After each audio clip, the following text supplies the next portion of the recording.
The Say Something podcast is brought to you by amomentwithmorris.com and blackblueprints.com. That's blackblueprints with a Z.com. I'm Jermaine Morris here with the one and only Mr. Barry Accius. Peace and blessings, family. As we bring in the newest installment of the Say Something podcast. Say something, say something, say something. Where we get together, talk about everything in the world and the life in this universe up in these streets. In these cold, cold, cold streets. That's right. Getting ready to hit you upside the head with episode number 49 of the Say Something podcast. We climbing up the ranks. 49, I told you he's going to get to 50. You're going to get to 50 before the new year ends. That's right. Episode 49. I got a special shout out I'm going to give this brother. He's from down south, but he went to school at San Diego State. And then ultimately got his degree from San Francisco. Spent his time as an Oakland Raider. Brief stint as an Oakland Raider. And then he played a couple of years in Canadian League. Most people don't know about that part. What he did with his degree from San Francisco, he got his bachelor's in drama. This man went on to star in such epic roles as Dylan, as Action Jackson. Oh, I know you know. As Apollo Creed. Man, you went over there with it, huh? Shout out one time to Carl Weathers. Yeah, that's love to Carl. That was my guy. That was like the only black superhero we had for a while. That was it, man. Carl Weathers, man. That Dylan role he played in Predator, Apollo Creed. I was so sad when he got killed off. Man, the way they did him too. That was a hurtful one. Got that arm off first. And, yeah, it was gold. But yeah, he was an Oakland Raider, linebacker. Number 49 for the Oakland Raiders, played in 70. That's crazy. You went deep, brother. Yeah, I'm a Carl Weathers fan. So that was, that dude, like, the epitome of multi-talented, bet on himself. Like, he was a wrestler, he was lightweight gymnast, he was a boxer, he studied judo, all that stuff. Got to San Diego State where he was a defensive end. He ended up hurting himself just on some unrelated stuff. So he kind of sat a little bit. He was an undrafted player to the Raiders. And they moved him to linebacker. And he was okay. He was solid. Nothing, groundbreaking. Yeah. But this was a dude who always kept seeing big picture. So after he left the Raiders, he had something in the tank. So he went to a Canadian league for a few years. Okay. And then he was into theater while he was in high school. So he went to San Francisco and then finished up and got his degree, which he did a couple little bit parts, some little extras. But his claim to fame was Apollo Creed. Yeah. And what a lot of people may not know is the way he got the role. So physically, he fit the part of the boxer. Okay. He give you that Larry Holmes-ish Ali kind of vibe. But the way that he got the part mainly is because he critiqued Stallone's acting ability. Oh, is that right? Yeah. So when he was doing the readings, is like the irritation that came across in the movie was real. So he was like, I studied this and I did this and this and this. This guy just wrote the script, but he doesn't have the acting history. Yeah. So he kept his irritation. This is the guy trying to get a job. Yeah. And he is really just critiquing the people who are hiring him. Yeah. And he just like the irritation was just coming across in the lines, and that passion was coming through in the reading. They're like, that's our guy.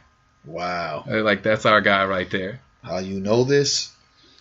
I won't ask. Carl was a dude, man. That was like growing up. There wasn't too many dudes that I looked at. Too many black guys that was like, this is the same era. Who, Mr. T? Like, I mean, there wasn't too many brothers that was like I looked at. I wasn't especially after the 70s. Yeah, I wasn't old enough for Shaft, like the Truck Turner. Like I was too young for that.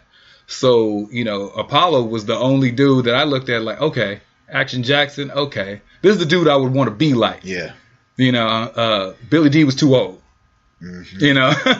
I was a big too old, too smooth. Yeah, not even the smooth part. He was just that was my dad. That's kind of my dad's Nobody wanted demeanor. to be their dad back in the day. That's kind of my dad's demeanor a little bit.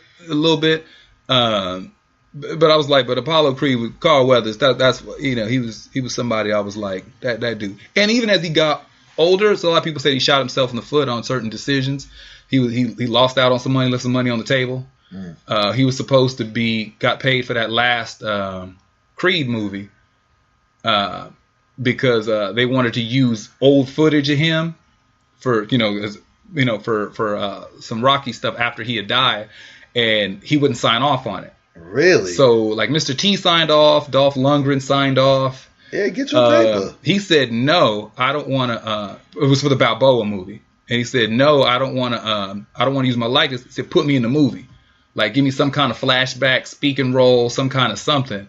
They didn't want to do that, so he said no, you can't use my likeness then. So he left some money on the table.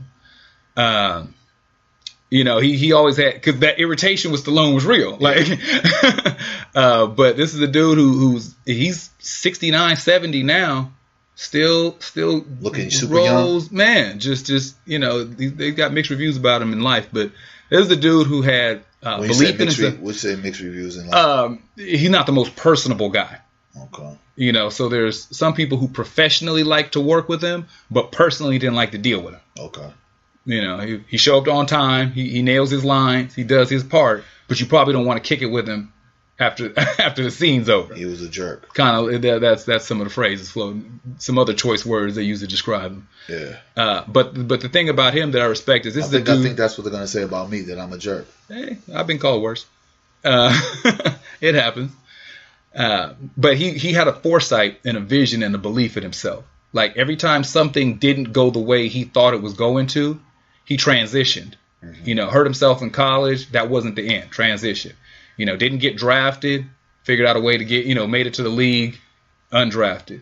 That didn't work out. Flipped over to Canadian League. Doubled down on something he was good at. He realized he wasn't going to play football in Canada forever. So he went back to another strength he had. Got into movies. Nice. Did extra bit parts. Just kept seeing the long game. Yeah, long game. He kept seeing the big picture. And where I kind of see that is for what's going on in life is what does some of these big picture things look like? Because there's a lot of things that are going on right now that are up and in the air and that are transitional. And we're going to see what this looks like in the end. There's people who've been pushing a line for a minute, like trying to play a long game to try to get some stuff passed, to get some legislation moved, to get some new ways of doing things. And so a few things that have passed over this past week, we're going to see what this looks like in the end. One is, we were talking about a little bit before, is the new marijuana laws. Ooh-wee. Legalize it. So they're going to finally make it official January 1st. And so California, I should say. Well, here's the flip side part. So if you have a card, if they give you the card where you can legally carry marijuana, there's a stipulation when it comes to weed. Yeah. That weed and firearms don't go together. That's what I heard. So you can't be a card-carrying member of the weed society. You got to choose High Times and a registered gun owner. You got to choose one. Because you can't be a grower and own guns. You can't have the card and have guns. So there's a lot of conflict. So there's people who are going to get who bought a gun legally. Yeah. And got a card legally, but are going to start catching cases. Yeah, because they got the card. They got the gun to protect the card that they got to protect the marijuana that they got. Yeah, or even if you say you bought your gun in 2010. Yeah. You weren't even thinking about smoking it in 2010. Mm-hmm. And then you turn around and got you a card in 2016. Yeah. I'm not sure the full parameters of when you look to get your card, like the full application. Yeah. But the law is you can't have both. Nah. And so I'm looking to, it would be interesting to see the criminal process of where that looks like down the road. Mm-hmm. What do you really want more? Do you really want your weed or do you want your guns? And I think that folks don't want to decide. I think folks don't want to make the decision.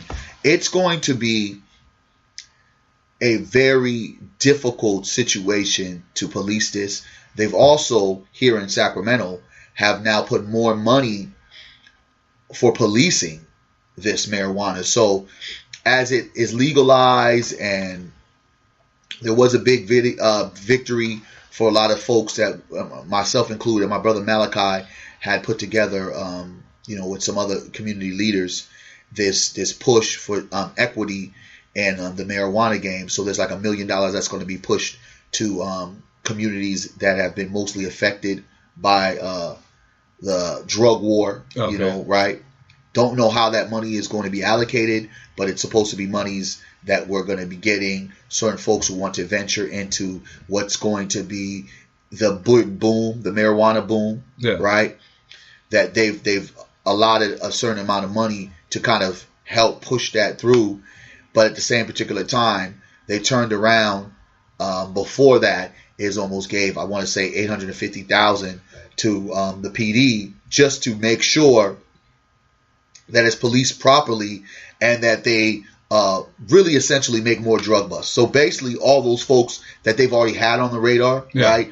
Pookie, that's probably the little low-level seller, but they're like, we don't have enough to just kind of go at him. We don't have the manpower. Yeah. You know what I mean? We're still looking at Johnny, who's pretty much more big time. Now all those guys, their days are numbered. Yeah. Because don't think that they don't have a file on some of these cats, right? The file that they have on these cats. And when they decide to drop the bomb is going to be dropped. And it's going to be a very unfortunate thing because so many black people, just like in any big industry boom, I mean, let's think about liquor, let's think about tobacco, let's cotton, let's think about even the app booms when you look at the Ubers, .coms and all these different things. Black folk are never in that rush of the top or even in the middle. You know what I'm saying? There's few scattered guys and gals that will probably get their way in, but usually we're last at the race. Yeah, we always last at the party. Even though we have started some of these things, the thing about hip hop, right? We started this greatness and we got it literally ripped up. I don't even say it was ripped apart and out of our hands. It was pretty much given on a silver platter, like, oh, here's hip hop. Yeah. Because we have no distribution. We don't manufacture it in a way. Now I look at this more or less now new trend, what I'm happy to see, that a lot of these artists are getting smarter because of streaming, and labels have kind of, well, at least the bigger labels are not as much of a force. But when you still look aligned to the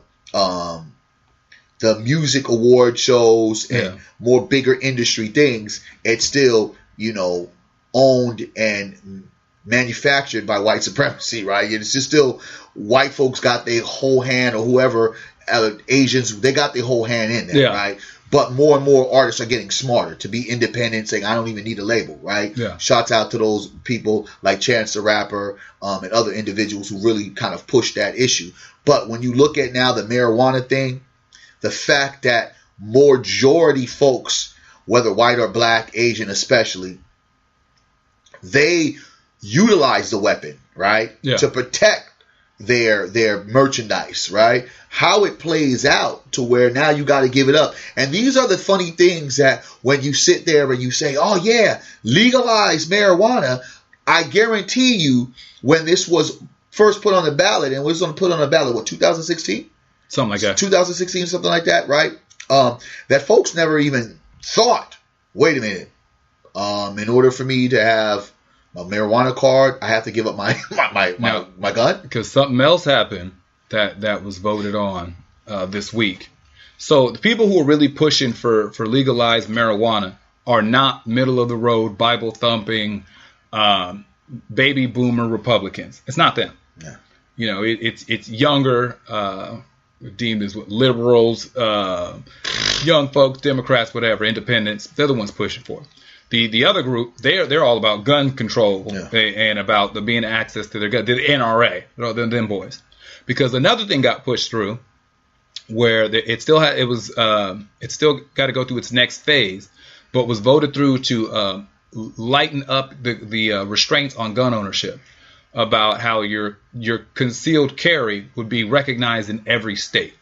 So currently, when you get a concealed carry permit, say if you get it in the state of California, it's only good in California. Okay. So once you cross state line, it's not recognized in Oregon, Wyoming, Idaho, Kentucky, wherever. It's once you leave your state that it was issued to, it's no longer valid or recognized. So you can be like, oh man, I got a carry permit. No, you got a concealed weapon in this state.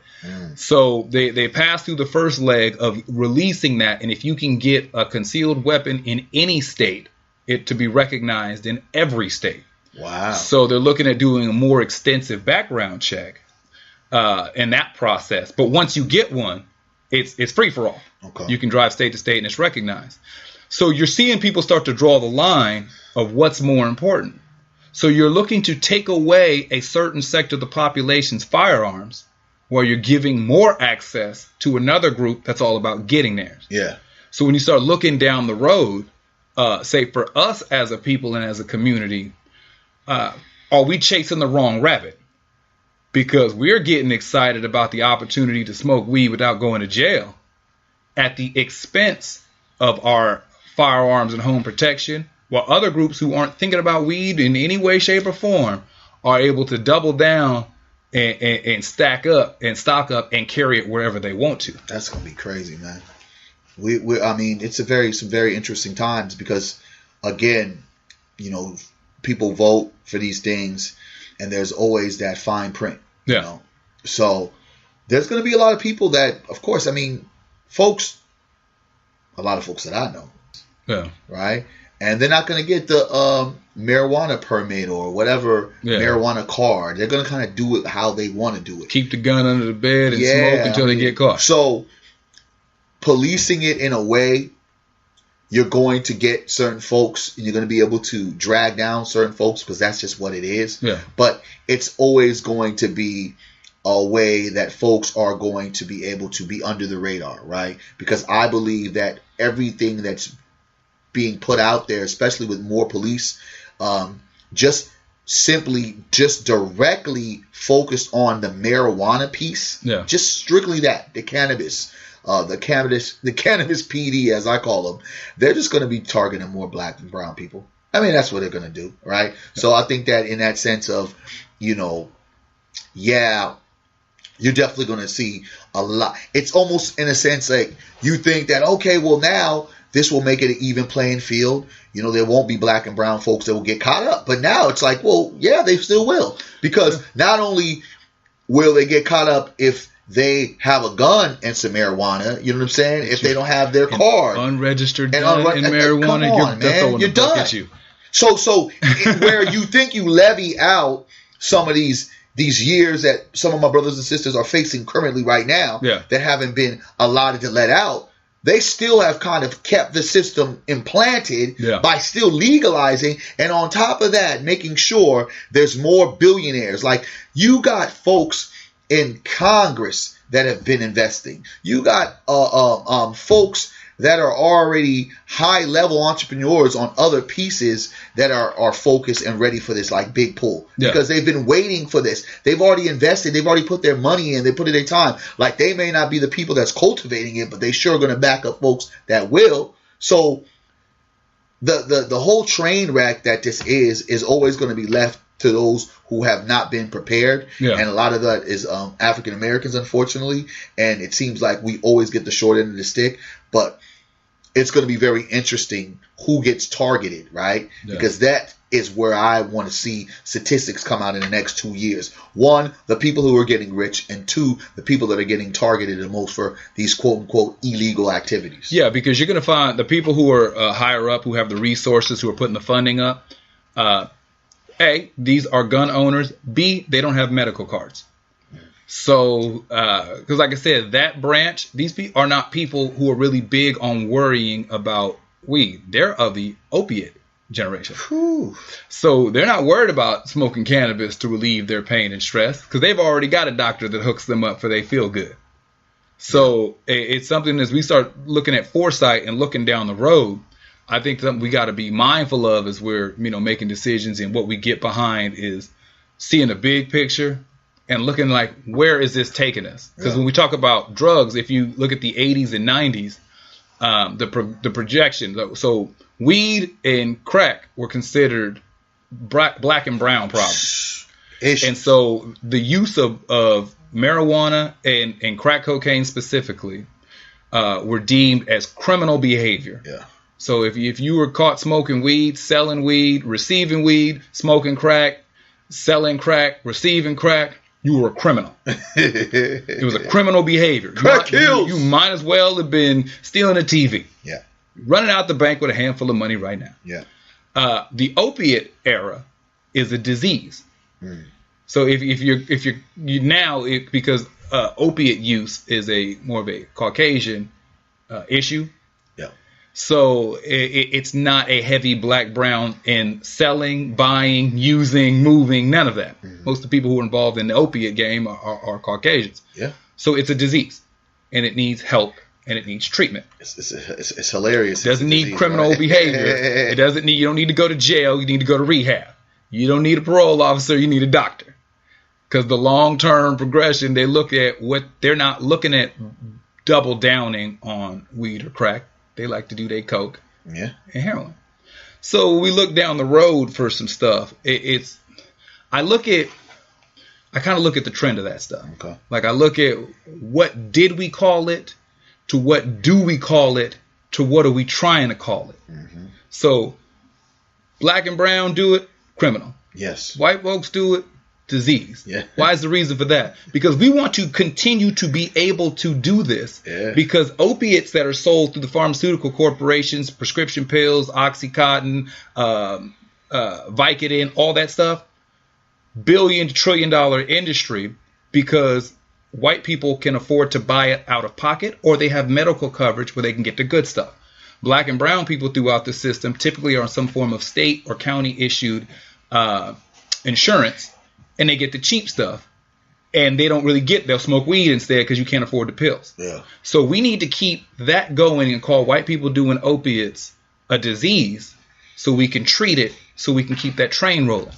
Where I take that is into this. Now, part of it, they're saying that it was off of a fake story, but it does have some real validity to it. And so we talk about all these sexual misconduct. We talk about all these pedophiles out here in the game. So an article that wrote this piece about addressing the LBGT community. I don't know if you saw this. Mm. So the L is lesbian, B, bi, LBG, whatever.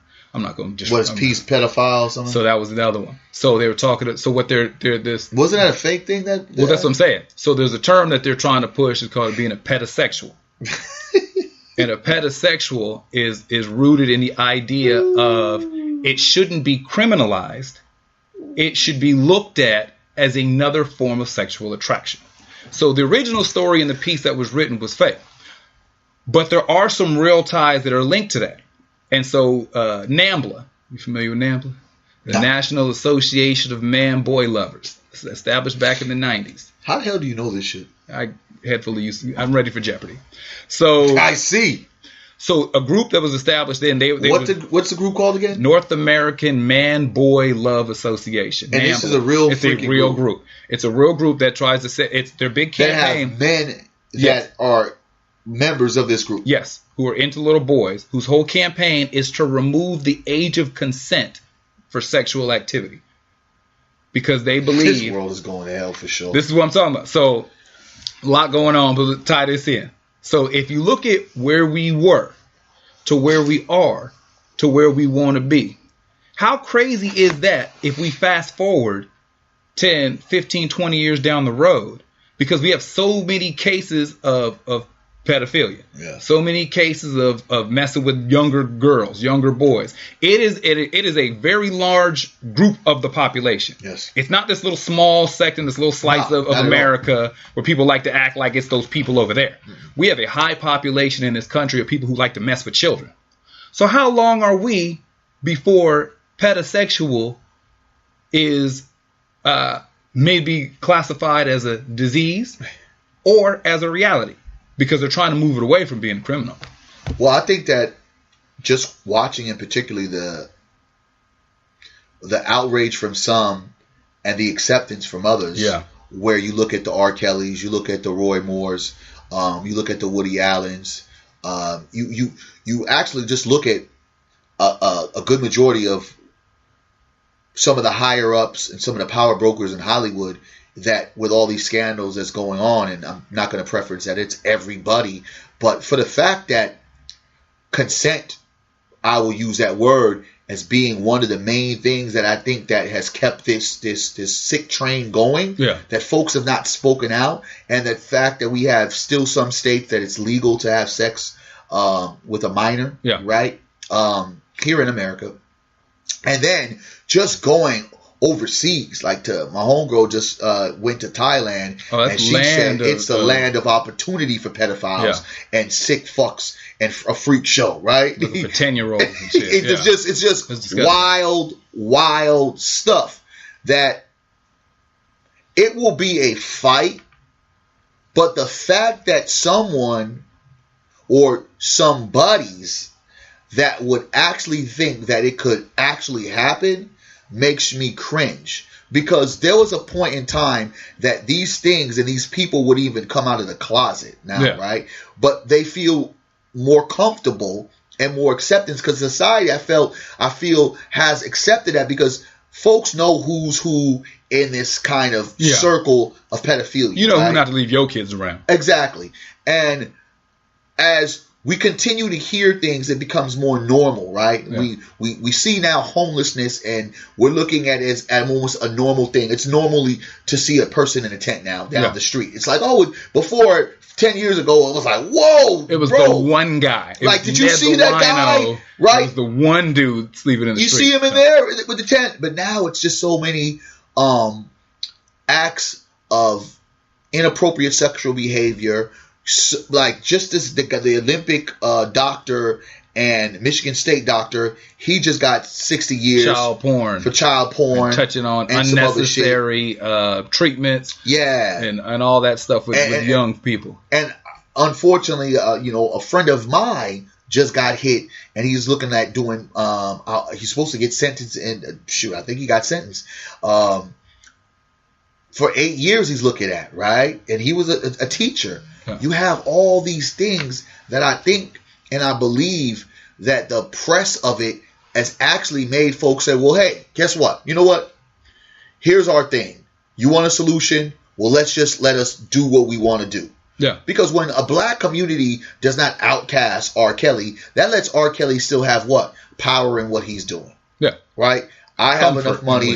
I have enough money. I have enough comfort. And since y'all didn't banish me, then it's okay. And matter of fact, there's a whole bunch of other people like me. Don't just think it's just me, right? Yeah. Because I think that we have this sick sensation of when older guys start losing that attraction for older women, because they might think, she's older, I don't want anybody like me. They go deeper and deeper to these younger girls, right? Yeah. And now even in our society, to where it's more open to have same-sex relationships, you start seeing that these guys are now really grooming these boys at an earlier age, because this is kind of what our society has deemed to be accepted.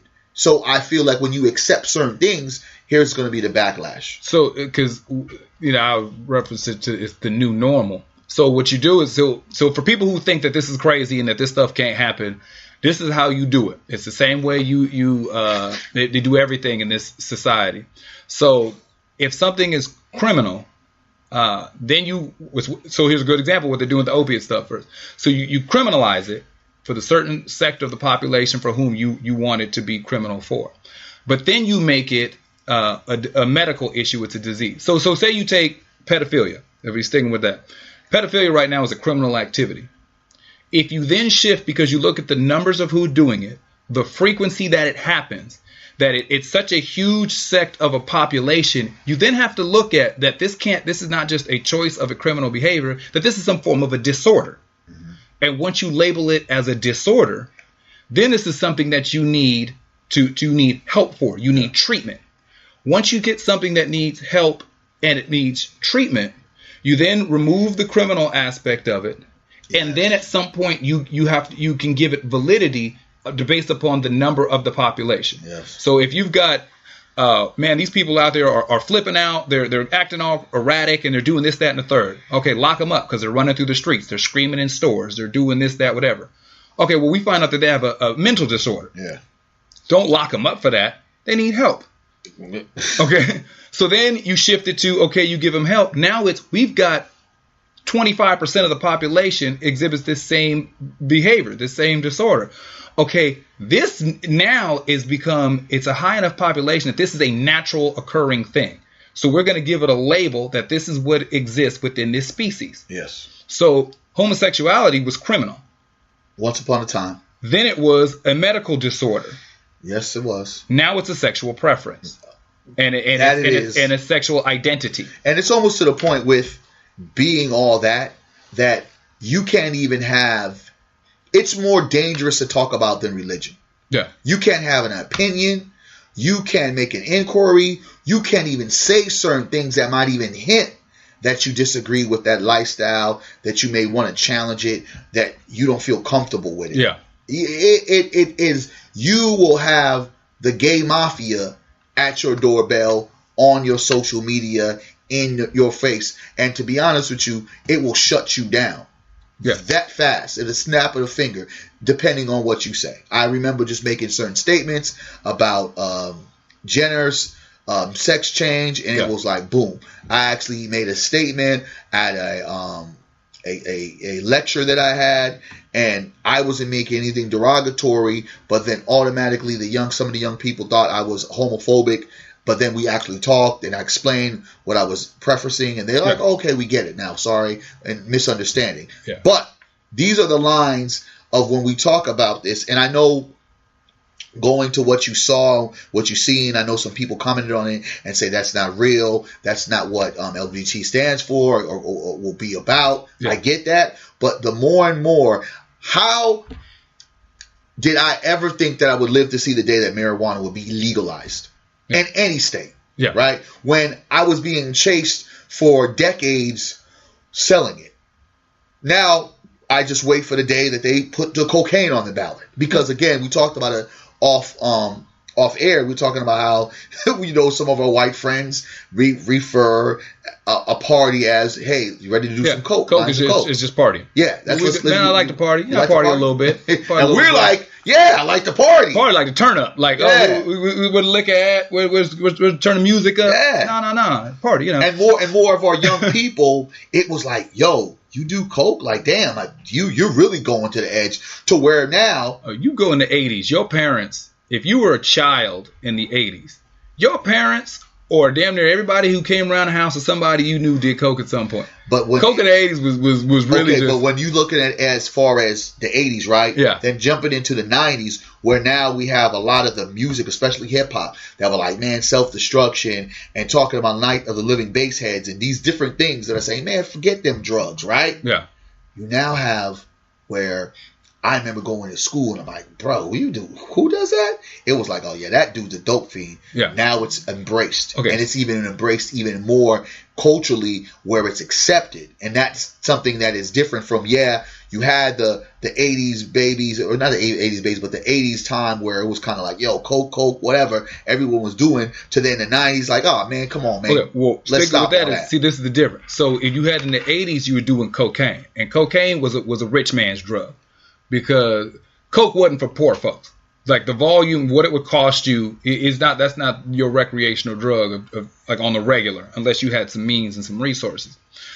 Hence, crack boom, where it's, Coke Light. Yeah. It's Diet Coke, which was making its way through black and brown neighborhoods and was criminalized. Mm-hmm. Cocaine has never been criminalized like that in the United States of America. Never. Because the prime users are more affluent Caucasians. Yes. So they don't really go for that.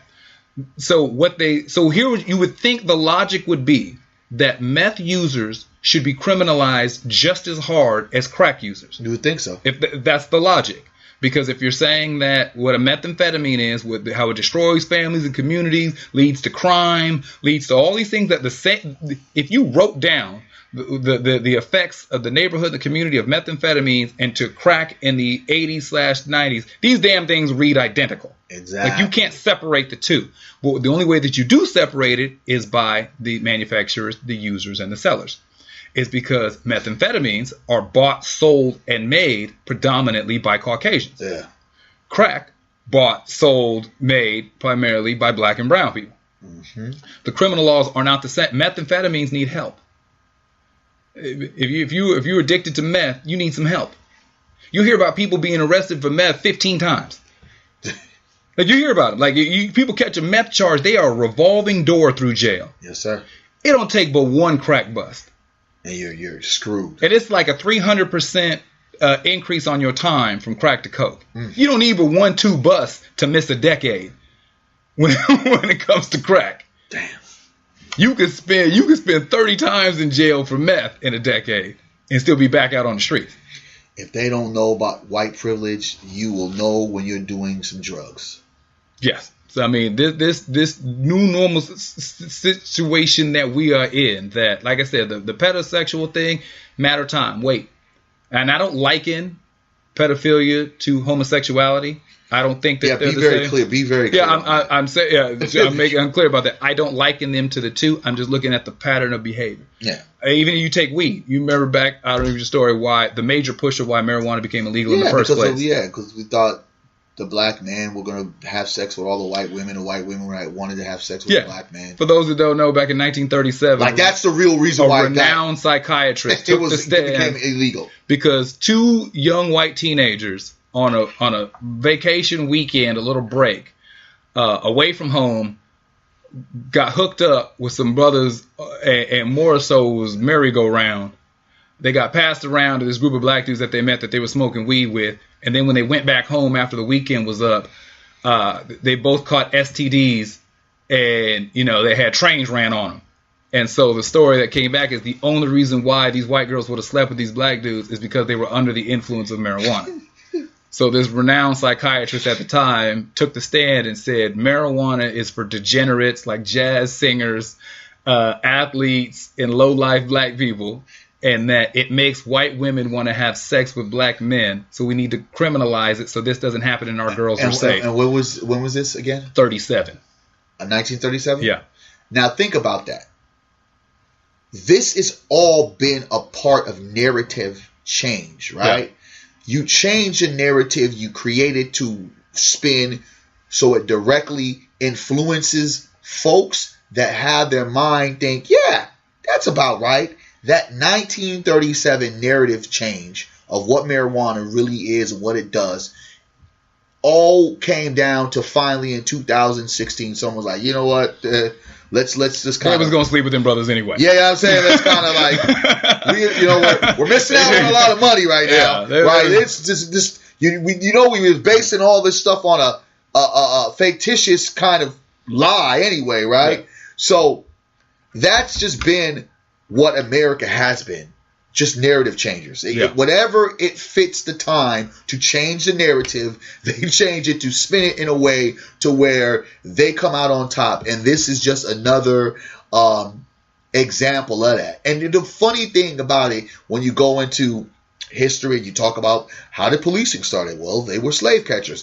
Folks don't even want to make sense of what the reality is because they're so okay with the lie. They don't want to hear the truth. You tell them, well, this is how the marijuana started. That was a long time ago, and that got nothing to do with now, and that's got nothing. Just wrapping your brain around this, just while we keep it in context. Let's just say, for the sake of discussion, that's how it went with law enforcement, slave catchers. That's why weed was the case of what.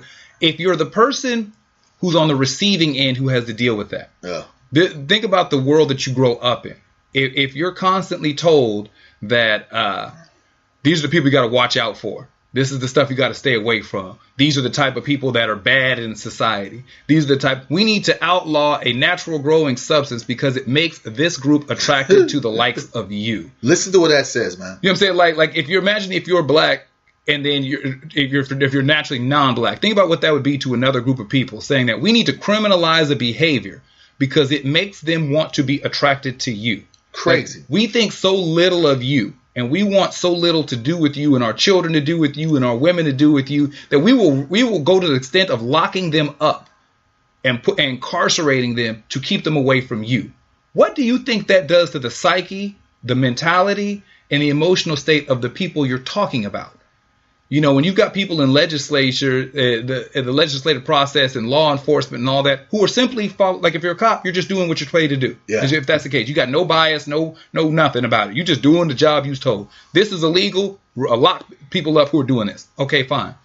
When you keep dealing with people who keep telling you that your existence is criminal, that you just walking down the sidewalk and locking eyes at a particular person is against the law. That's crazy. You speaking with bass in your voice or projecting or standing up proud with your chest out and your head up is against the law. It's challenging. Crazy. That's crazy. You know, you just being on this side of town, you moving into this neighborhood, your kid's very presence in this school campus, like all this stuff is criminal. It's wrong that you're supposed to be here. You're not welcome here. You're not wanted here. We don't want you. You're infectious to us. Wow. What do you think that does to the psyche for generations to come? So when you talk about, well, that was a long time ago, what do you think it did to these people? But it built in. Yeah, this is how they lived.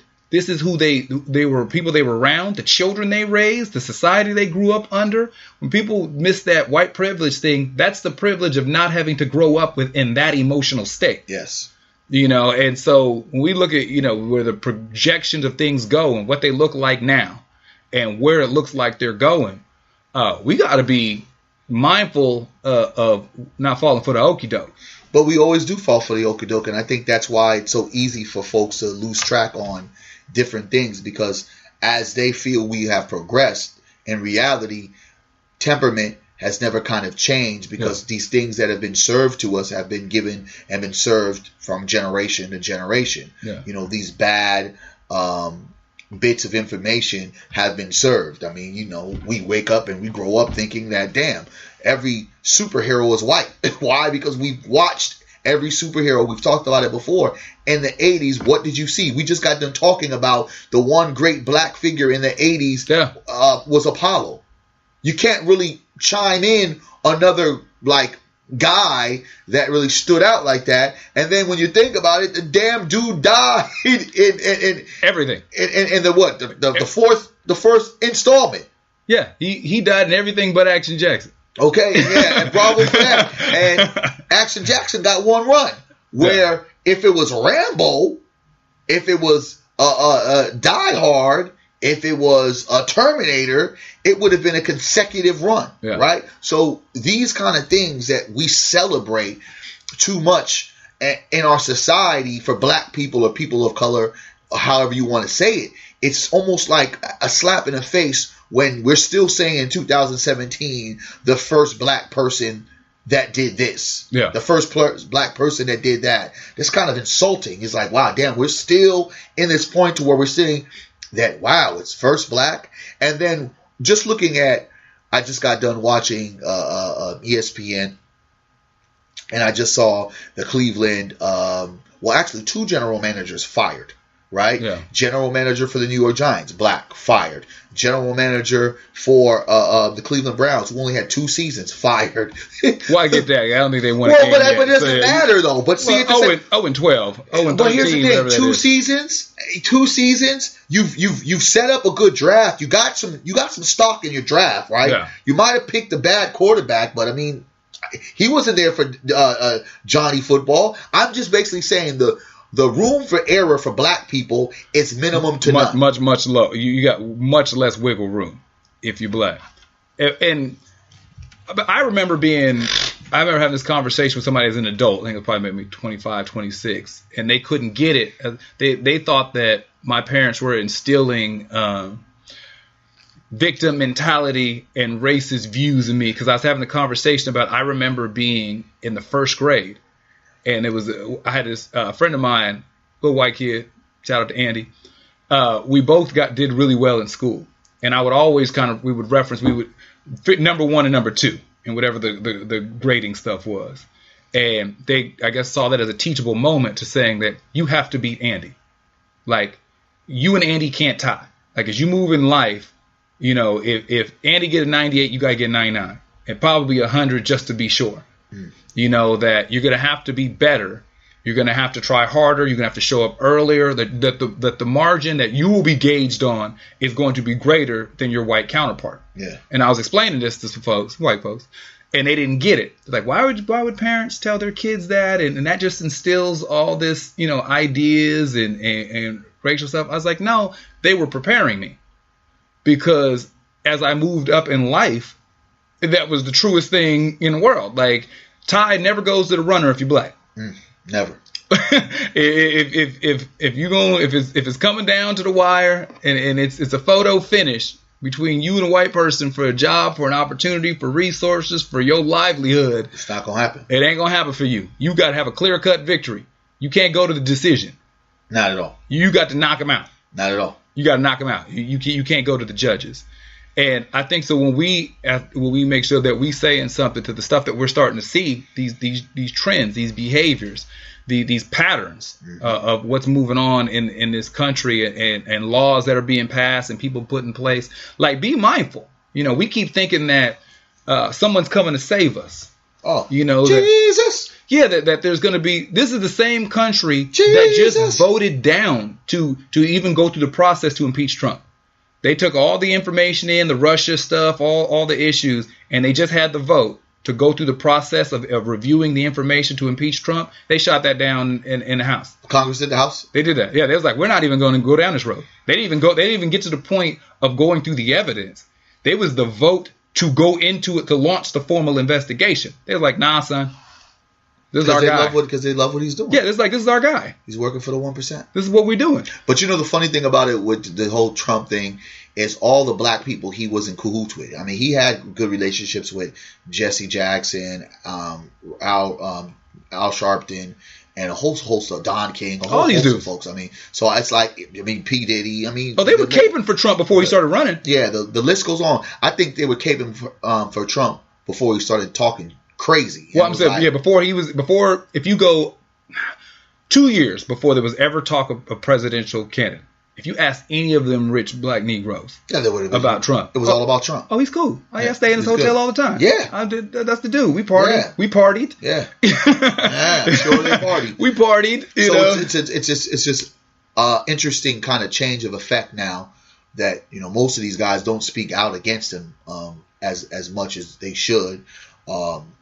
There's no coalition of black millionaires or billionaires or however you want to call the moneymakers of black America that co-opts a situation to really make and help us move in a way that it's strategic, right? Yeah. We just kind of like, it's almost every man out for himself. It's like, all right, we're going to do this over here and you do this over here. So that unity part, we know that economic lifts up any peoples, right? So at the same especially time, in capitalist society. Yeah, and at the same time, we have so many millionaires, and they just do as minimum as a lot of the white folks do. Yeah, why should we do this when y'all got folks to help y'all out? What you looking at us for? So when you look at Trump and the fact that they didn't want to impeach him, it's just American society overall. You even start the process to even look at it. We are okay with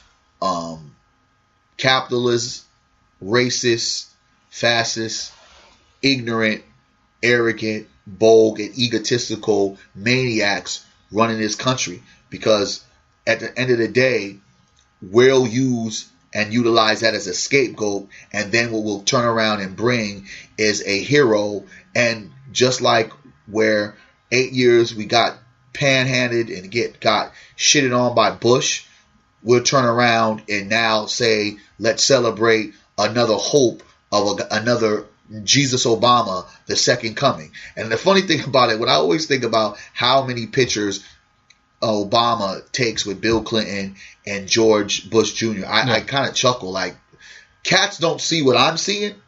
George Bush left us like to die, right? I mean, literally put us in recession. But here's the same guy that you're taking pictures with. Bill Clinton has all but admitted that, I kind of screwed the black community up. And you're taking pictures with this guy?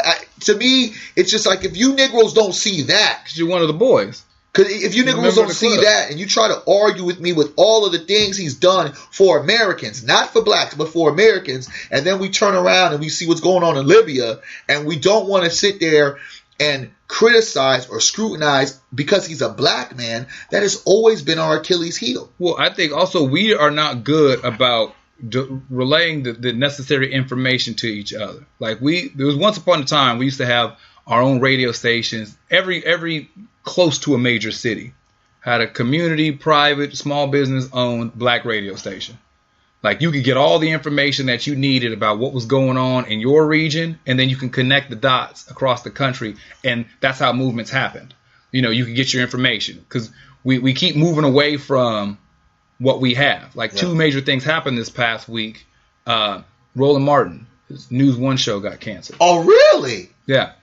So they were saying it was because of budget issues or whatever, but that show was a lot of people's, CNN. So a lot of black folks go-to spot. So what's Roland gonna do now? Podcast? No, I mean Roland will stay working. He been in the game for 30 years, whatever. He gonna be all right. He's gonna be on some desk somewhere. They'll have some platform, radio, syndicated radio, something. He's gonna be all right. But the idea of this was an opportunity that people could go here, and the panel that was on there, like Angela Rye and people who would come on to the show, that you could get that information from people who look like us, who are giving, you know what I'm saying, and that's gone. And then you had Oprah, who sold the majority of her own network to the Discovery Channel. Don't tell me Oprah did that. Yeah. So she sold the majority of her network for, I think it was like $70 million. Not the whole station, but majority goes to the Discovery Channel. So a network that she had, that she could have partnered up with a News One, could have partnered up with a show to start bringing some real content for black people. So what does that mean? Her selling her some of those. So she owned the station. Yeah, but I'm saying that. So she owned the network, which meant, just for everybody. So that means whatever she wanted to put out, all the lanes, whatever content she wanted to put, it's fine. So she sold. She could have put our podcast on. She could have put whatever. She could have put all that on. So now, since she sold the majority to Discovery, she's still going to get paid off of the revenue that the network brings. Of course, a smaller percentage because she's got a smaller share. But Discovery will now be in charge of content. So what the Discovery Channel gets is access to whomever was already following her show. And then they're not going to do a night and day content change, because I imagine they want to retain some of them. Yeah. But you're going to get a BET, where BET didn't change all of its format. What it did is it didn't bring back Teen Summit. It didn't bring back, Bobby Jones Gospel. Like, it didn't bring back content network programming that was good for the community. It kept the ratchet stuff, amped that up, and then slowly phased out the community building stuff. So I'm sure with Oprah's fan base, you're not going to go hot and cold, because then you just wasted $70 million of your dollars. They're going to want to make some of that back. And they're just going to probably just start slowly tapering out certain content, slowly interjecting in others. It'll probably start looking something along Lifetime-ish, Hallmark. The scope of who's on the screen is going to change. The content's going to change. Is it still going to be called O? Maybe, maybe not. Because it's Discovery owns the station, so they may change it to whatever they want. Can niggas just keep some shit and just say, damn it, I don't have to flip a profit to the point? Like, enough is enough with the money that I got? Well, because they're talking about, there's a lot of offers for Oprah to return to TV, to network television. And there's some people who are trying to get her on some of these, I think it was NBC or something else, throwing a lot of money at her to take some high profile jobs. Because all this moving and shaking that's going on networks. Yeah. There's a lot of slots opening up. There's definitely a movement. We talked about it last week. You're not replacing the 60-year-old white guy with a 60-year-old white guy. No. If you replace a 60-year-old white guy with a 60-year-old black woman, you done double down on the demographics that you want.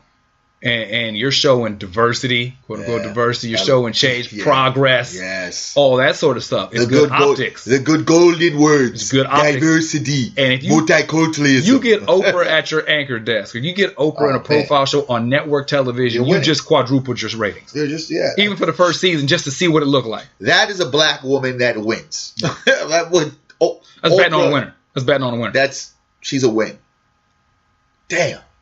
She sold She sold OWN. And so it's going to be interesting to see what she does. Roland Martin got canned. Roland Martin's gone. Oprah sold her network. See, that's what I'm saying. Where it goes from the foresight. So what do they replace Roland Martin with? Nothing? Whatever content is already on the station, they'll just shift it around. More ratchetness? They'll just shift it. Well, it's Radio One owns it. It's a black-owned network. But News One was the news show. So they said it's budget stuff, so they'll replace it with some form of content, but So Radio One, he's still gonna be on Radio One. No, the show. So I don't know if it's his contract, the details of his contract, but the show that he had, News One, is gone. It no longer exists. For sure. So it's not like they just replaced him. They eliminated the program. So his contract may be a network deal where they shift him over to something else. Or he just might be done. His contract could have been his show. So he just might be done over there. Wow. But what I look at is that we don't have the foresight and the long game vision to recognize the need for those. Like, we need to keep it going, man. Like, Magic had like 100 and something radio stations. And he sold it all. Which he sold to be able to play and get into sports team ownership. And to get a minimum of the sports team. Yeah, well, I mean, a slice of the Lakers is a pretty big piece of every. A slice of the Dodgers. Well, that's what the Lakers is what paid for the Dodgers. The radio stations is what paid for the Lakers. And so I get that, but when we have things like that, when we have 100 and something stations black owned, when we have all those channels that we can reach out and see each other and talk to each other and stay in the loop and stay in the know. Like, we're in Sacramento and we have one community-based station, but is very specific about its target audience. Yeah. We have one, they're more adult contemporary. They say this is music for grown folks or grown folks music, whatever. So their demographic, they're looking for 42 and up. I think they need the Say Something podcast. I think so. We gotta get somebody on the phone over there. Yeah, we definitely need to talk to them. But they're shooting for 40 and up. So if you're young, if you're teens, if you're in your 20s, if you're early 30s, they have no desire to reach out to you. They're not even talking to you. Nothing going on in their radio station is for you. So you have to go to the other corporate-owned stations that aren't promoting anything in our best interest. And that's not just a Sacramento problem. That exists all across the country. We have to have the foresight and the vision. We don't circulate our own newspapers anymore. We don't frequent our own magazines. We don't own our own radio stations. Every time we get a television show, we raise the value up and we sell it. We don't own shit! And that lack of foresight and that lack of big picture vision is why we keep finding ourselves out of position. I guarantee you Telemundo ain't going nowhere.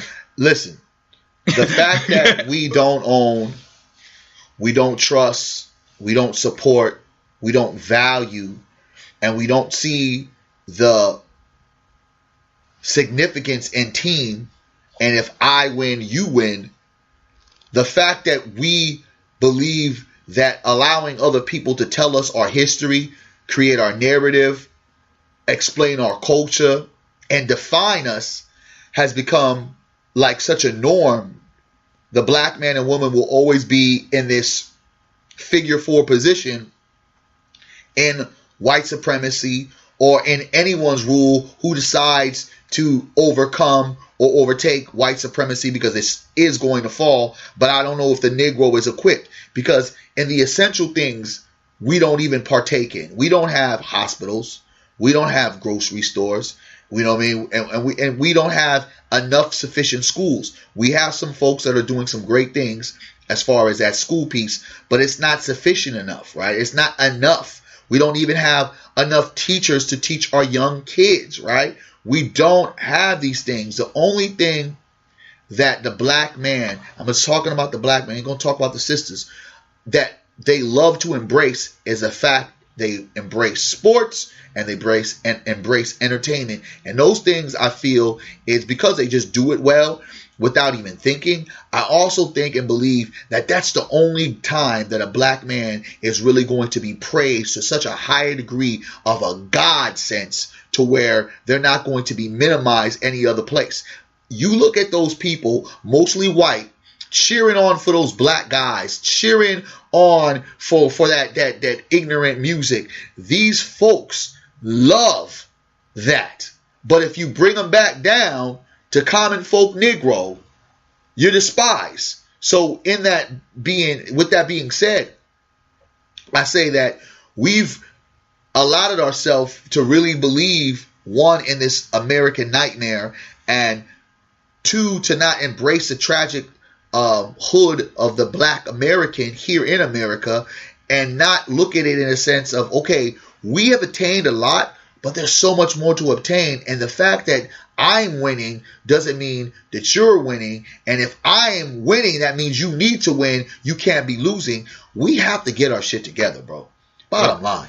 Definitely important that we recognize that, I say it all the time, we're in this together. And having the foresight and the vision to see past just ourselves. And, opportunities, well, I need to sell this to make money. Well, is there a black person you can sell it to? Is there something within the community we can keep it? Because we recognize the importance of black-owned businesses, of black-run schools, of HBCUs, of networks, television shows, radio shows, cable outlets, recognizing that we have to pull together and be there for each other and see the big picture, because the machine is moving, playing the long game. And then we have so much pull, but we don't utilize that. We have so much. There's so much that we could do to change this narrative, and we just refuse to do it. Yeah, if you don't get this, if you're playing a short game in a long game, you're gonna lose religiously. You'll put up all the best stats in the first quarter, but you're gonna lose when the final clock goes out. I'm Jermaine Morris here with Barry Accius. Say Something Podcast. Where can folks find you online for more riveting information and conversation like this? Man, you can hate me, call me an asshole, and say all these other beautiful things on Facebook, Barry Accius, Twitter, Barry Accius, Instagram @TeenVoy, and of course, Black Blueprints with a Z.com. I'm Jermaine Morris on Facebook. Every other social media platform is @JMorrisCEO. It's been a Say Something Podcast. Jermaine here with Barry. Yes, sir. And until next show, we will holler at you later. Indeed.